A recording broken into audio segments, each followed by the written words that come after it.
My name's Amanda Clark, and I'm from the United States, and I'm the skipper of the US 470 1736. Excellent. And you went to Beijing? I went to Beijing, yep. And how did you get on there? We finished 12th. I sailed with Sarah Chin at that event, and it was our first Olympics, and now I'm looking to improve upon the score. And I'm sailing actually with a new crew. Her name's Sarah Lee Han. Excellent. And when did you make the did you make the change immediately after Beijing, or when did that happen? No, actually, just a month or so ago. So new start, and it's been great getting to know somebody new, and to take the skills that I learned from sailing with my past crew forward. It's been really cool. There seems to be a lot of crew changes going on in the 470 women at the moment. It's only sort of just over a year out from the games. It's all happening a bit late, isn't it? I think that it's one of those things that the sport has. Everybody's been sailing the boat for quite some time, and it's now really quite professional. So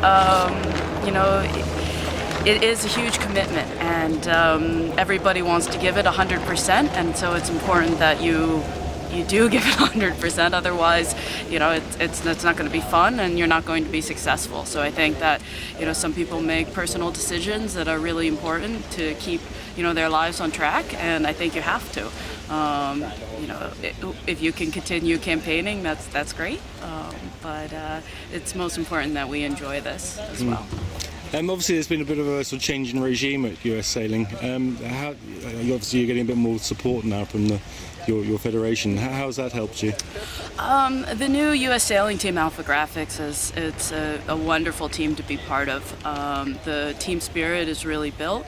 We're doing a really good. Kenneth Andresen's doing a wonderful job of building that team spirit and helping everybody work together.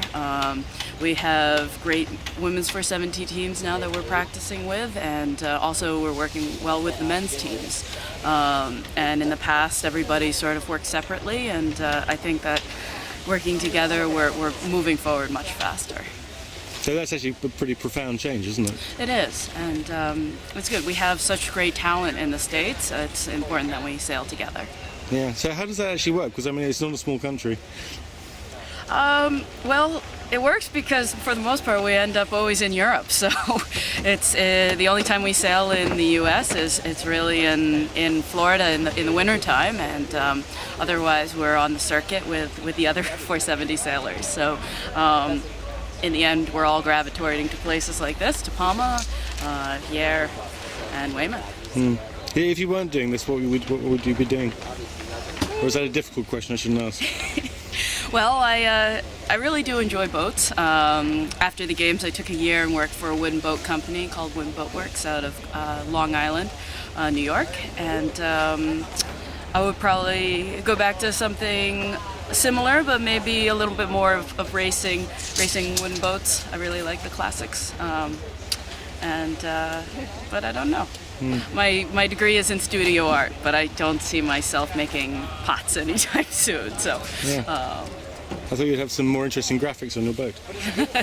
No, not drawing. Okay. Sculpture. I could do sculpture. No, nothing in terms of drawing. That's good. And so, what's special about the 470? Why do you like sailing that? 470. It's such a classic boat, but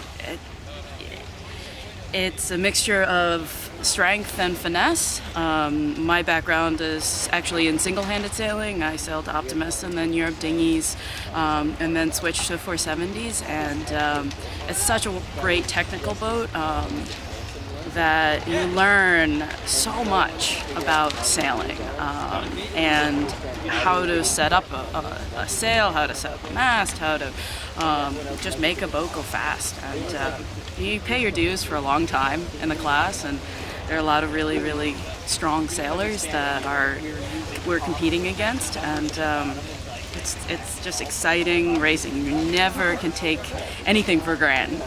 You think you're going fast, and you have to look over your shoulder, and somebody's going twice as fast as you. But that's also kind of nice because you can go out in the 470 by yourself and really feel like you're having fun and having a good time, and it doesn't matter. But then when you start racing, you probably need to make sure you're going fast. Yeah. So it really sort of sets you up for the bigger boats if you wanted to make that transition. Yeah. So what are your prospects? Will we be seeing you in 2012 over in Weymouth? Well, we have our Olympic trials coming up in June at Sail for Gold. It's our first event, and feeling like we're on track to do quite well there, but have a lot of practice up until that point. Yeah. So, but feel pretty positive. So where are you in the US pecking order? I guess number one? technically we rank out first from last year, but we're no longer really ranking U.S. sailors. So I would say things are quite even, and so it's going to be really exciting and some tough racing. But our goal is also to focus really on international competition and making sure that we are the ones that go to the games, that we're ready to win a medal. Yeah. And that's really important to us this time around. So. Yes. We will continue to push our other U.S. competitors, and we look forward to great competition with them. But it's really looking forward to racing against the international competition. Yes, I see. With the scoring, though, obviously you've got a new crew. Do they switch it back to zero now that you've got a new crew, or do they just look at you? They keep the funding with the skippers. So it's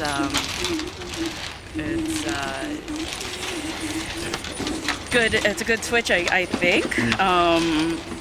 It is important to have a long history with the person you're sailing with, but also I think that the team is now so much more professional than it has been in the past. That switching around is actually maybe the right thing. So. Yeah. Well, good luck. I hope we see you in Weymouth next year. Thank you so much.